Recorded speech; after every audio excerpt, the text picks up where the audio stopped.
अल्लाह जे कुरान खां पुछो त क़दर जे रात जो शान कहिड़ो आहे।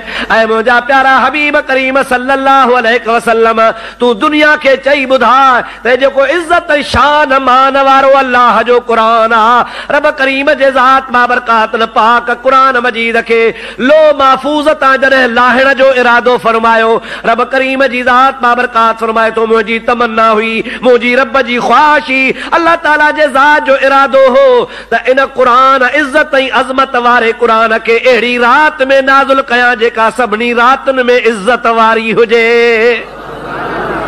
उहा कहिड़ी रात हुई? क़दर जी रात हुई। इन्ना अंज़लनाहु, बेशक असां कुरान खे नाज़िल कयो आहे, फी लैलतिल क़द्र, इन क़द्र जे रात में, वमा अदराक मा लैलतुल क़द्र। ऐ प्यारा नबी पाक तोखे ख़बर हुजण खपे त क़द्र जी रात छा आहे। वमा अदराक मा लैलतुल क़द्र, तोखे मालूम हुजण खपे, तोखे ख़बर हुजण खपे, तोखे इल्म हुजण खपे त क़द्र आहे छा। अल्लाह ताला खुद तो फरमाए। वरी जवाब पाण अल्लाह ताला फरमाए तो लैलतुल क़द्र खैरुम मिन अल्फ शहर, या क़द्र जी रात एडी इज्जत वारी आ, इन जो एडो सवाब आ, इन में एडी फजीलत आ, ओडो माण्हू हजार हा महीना जागे, हजार हा महीना अल्लाह जी इबादत करे, हजार हा महीना सजदा करे, हजार हा महीना तहज्जुद जी रात जो जागे, हजार हा महीना अल्लाह अल्लाह करे। अल्लाह ताला फरमाइंदो आ खैरुम मिन अल्फ शहर, ओए हजार महीना हिकड़े पासे, क़द्र जी रात जो जागण हिकड़े पासे। या अल्लाह कीअं बेहतरा। अल्लाह ताला जी ज़ात बाबरकात फरमाए तो तनज़्ज़लुल मलाइकतु वर्रूहु फीहा बिइज़्नि रब्बिहिम मिन कुल्लि अम्र। अल्लाह तबारक व तआला जल जलालहु अमन वालो फरमाइंदो आ, इन क़द्र वारी रात में अल्लाह जे रहमत जा मलाइक हेठ लही ईंदा हल, ऐं अल्लाह ताला जल जलालहु अमन वालो जा मलाइक हर क़िस्म जी रहमत ऐं ख़ैर ऐं बरकत उम्मत लाइ खणी ईंदा हल। मलाइक खाली कोन ईंदा हल पर वर्रूह, मलाइकन सां गॾु रूहुल अमीन भी हूंदो आहे। अल्लाह ताला जा ख़ुसूसी मलाइक भी हूंदा आहिनि। मुक़र्रब मलाइकन जो सरदार हज़रत जिब्रील अमीन आहे, जंहिंखे रूहुल अमीन जो लक़ब मिलियल आहे। अल्लाह तबारक व तआला ॿियनि मलाइकन खे त रवानो कंदो आहे, पर हज़रत रूहुल अमीन भी ख़ुदा जी रहमत ख़ासि खणी ईंदो आहे। तनज़्ज़लुल मलाइकतु वर्रूह फीहा बिइज़्नि रब्बिहिम मिन कुल्लि अम्र। अल्लाह ताला फरमाए तो सलामुन हिया हत्ता मतलइल फज्र। हिते हिकिड़ो मुग़ालतो आहे, आम माण्हुनि जे ज़ुबान ते हूंदो आहे, उन जी तव्हांखे मां क़ुरान शरीफ़ जे इन आयत जे रोशनी में वज़ाहत करे ॿुधायां। आम तरह सां माण्हू चवंदा आहिनि त क़द्र जी रात हिकिड़ो लम्हो हूंदी आहे, हिकिड़ी घड़ी हूंदी आहे। उन हिकिड़ी घड़ीअ में आम तरह सां माण्हू ॿुधाईंदा आहिनि, असां नंढा नंढा हूंदा हुआसीं, पोइ ॿाराड़ी में माण्हू ॻाल्हियूं कंदा हुआ घरनि में, अबा हिकिड़ी घड़ी हूंदी आहे, उन में वण सजदो कंदा आहिनि, पानी खीर थी वेंदो आहे, आसमान सॼो रोशन थी वेंदो आहे। पोइ अहिड़े टाइम ते अल्लाह जी मर्ज़ी हूंदी आहे, जंहिंखे ॾेखारणु चाहींदो आहे उहे ॾिसंदा आहिनि, बाक़ी ॿियनि जो नसीब न हूंदो आहे। वण सजदो कंदा आहिनि, दरिया पाणी जा खीर जा थी वेंदा आहिनि, वग़ैरह वग़ैरह। इहा ॻाल्हि ईअं नाहे मुंहिंजा प्यारा दोस्त। अल्लाह ताला जो क़ुरान थो फरमाए सलामुन हिया हत्ता मतलइल फज्र। ओॾो सिज लहंदो आहे जंहिं रात क़द्र जी रात हूंदी आहे, उन क़द्र जे रात जी रहमतुनि जो नुज़ूल शुरू थी वेंदो आहे।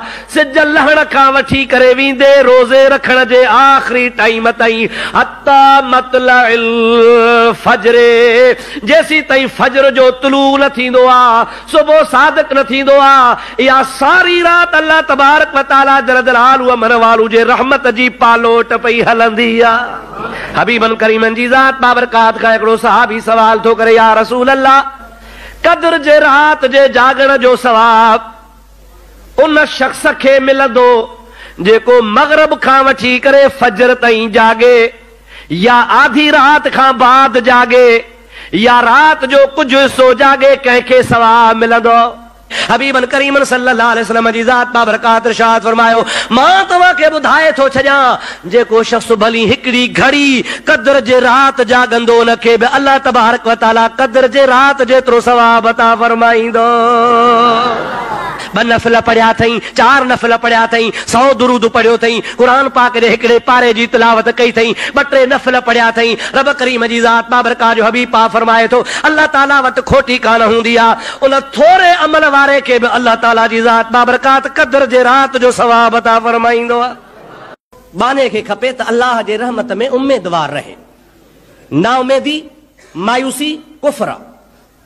बानू जेको भी अमल करे उन ते शुक्र बजा आणे, अल्लाह ताला जी दरबार में अर्ज़ करे त मौला तुंहिंजा लख एहसान आहिनि, तुंहिंजा थोरा आहिनि, जो तो मूंखे हिन अमल जी तौफ़ीक़ नसीब फरमाई आहे।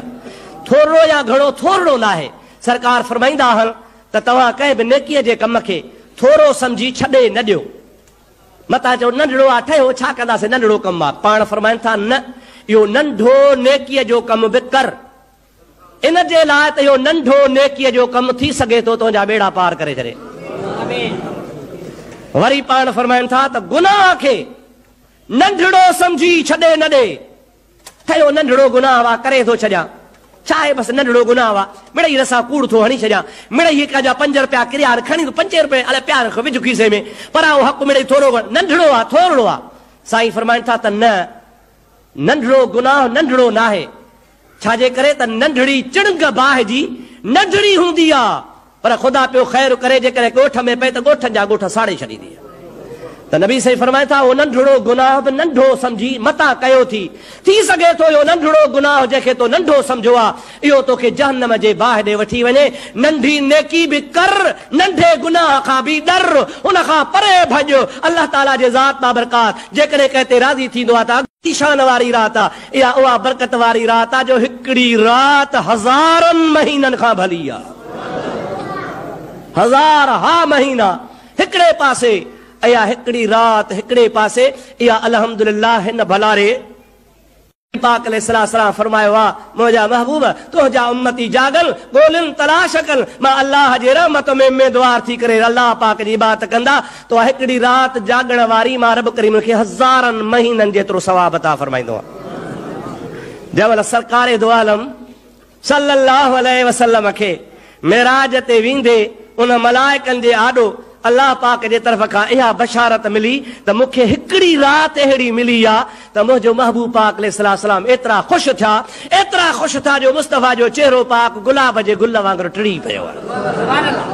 ओ मुंहिंजा प्यारा भाउ अज़ीज़, त हिन क़द्र जी रात जो क़द्र कर, इन रात में जाग, अल्लाह पाक जी इबादत कर, नफ़िल पढ़, कुरान पढ़, दुरूद पढ़, रात जो ज़िक्र करे अल्लाह अल्लाह कर। अल्लाह ताला जी ज़ात बाबरकात तोखे जेकॾहिं मौक़ो नसीब फरमाए, एतिरी भलारी रात आहे, एतिरी रहमत वारी रात आहे जो रब करीम जी ज़ात इन रात में कंहिं बि बाने खे बेनसीब कोन कंदो आहे। एतिरे क़द्र जो अल्लाह जा मलाइक इनाम खणी लहंदा आहिनि, तनज़्ज़लुल मलाइकतु वरूह फीहा बेज़न रब्बिहिम मिन कुल्ल अम्र।